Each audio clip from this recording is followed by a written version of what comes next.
to the UN, where the U.S. Ambassador, Linda Thomas-Greenfield, is speaking. Invaded another without provocation to claim the territory of its neighbor. A moment when a European dictator declared he would return his empire to its former glory. An invasion that caused a war so horrific that it spurred this organization into existence. Now, at more than any other point in recent history, the United Nations is being challenged. If the United Nations has any purpose, it is to prevent war. It is to condemn war, to stop war. That is our job here today. It is the job you were sent here to do, not just by your capitals, but by all of humanity. A lot has happened very quickly to bring us to this unique moment. It was barely a week ago when, in the dead of night, President Putin launched a full-scale invasion of our fellow UN member state. At the very moment the Security Council was holding an urgent meeting attempting to foster diplomacy and de-escalation. As the Security Council discussed peace, Putin declared war. Ukraine has defended itself with great courage and vigor.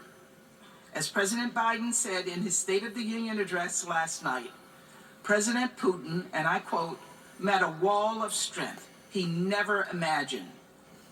He met the Ukrainian people. But the brazen and indiscriminate nature of Russia's attack has had devastating, horrific consequences for the entire country. Russia has bombed residential apartment buildings. It has bombed sacred burial grounds. It has shelled kindergartens and orphanages and hospitals. Russia has spurred mass hunger and caused so many to flee their homes. The latest UN estimate are marching toward 1 million people. We thank the countries who have opened their borders, who have opened their hearts, opened their homes to those fleeing Ukraine. And I want to echo the UN Refugee Agency's call to help and welcome all those fleeing conflict without regard to race or nationality. Refugees are refugees. For those who remain, Russia is destroying critical infrastructure, vital services which provide millions of people across Ukraine with drinking water to stay alive, gas to keep people from freezing to death. And now it appears Russia is preparing to increase the brutality of its campaign against Ukraine. We've seen videos of Russian forces moving exceptionally lethal weaponry into Ukraine, which has no place on the battlefield. That includes cluster munitions and vacuum bombs, which are banned under the Geneva Convention. We all have seen the 40-mile-long lethal convoy charging toward Kyiv. President Putin continues to escalate, putting Russia's nuclear forces on high alert, threatening to invade Finland and Sweden. At every step of the war, Russia has betrayed the United Nations. Russia's actions go against everything this body stands for. People across the world have already united together in exactly the way this General Assembly must do today. Protests and vigils against Russia's war and in solidarity with Ukraine, marked with blue and yellow, have sprung up across the globe. These are protests for peace. From Bangkok to Budapest, from Berlin to Buenos Aires, from Sydney to Seoul, from Calgary to Cape Town, and even in Moscow and Minsk.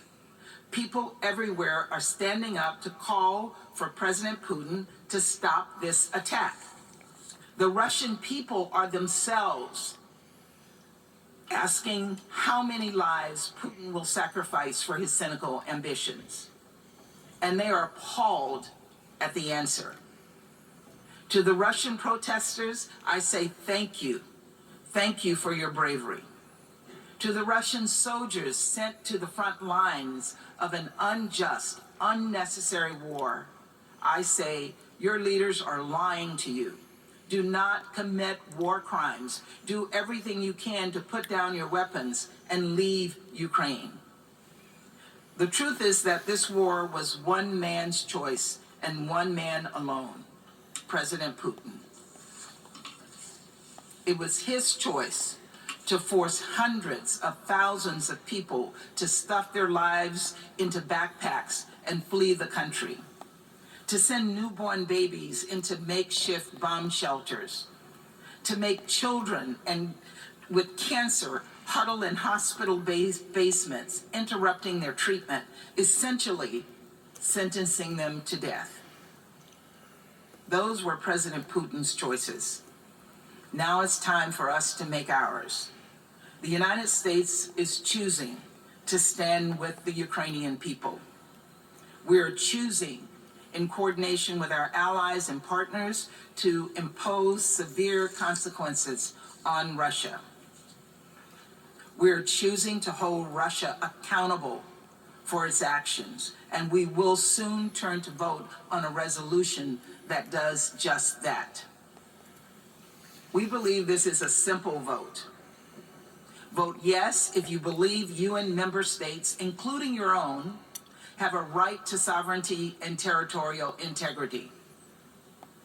Vote yes if you believe Russia should be held to account for its actions. Vote yes if you believe in upholding the UN Charter and everything this institution stands for.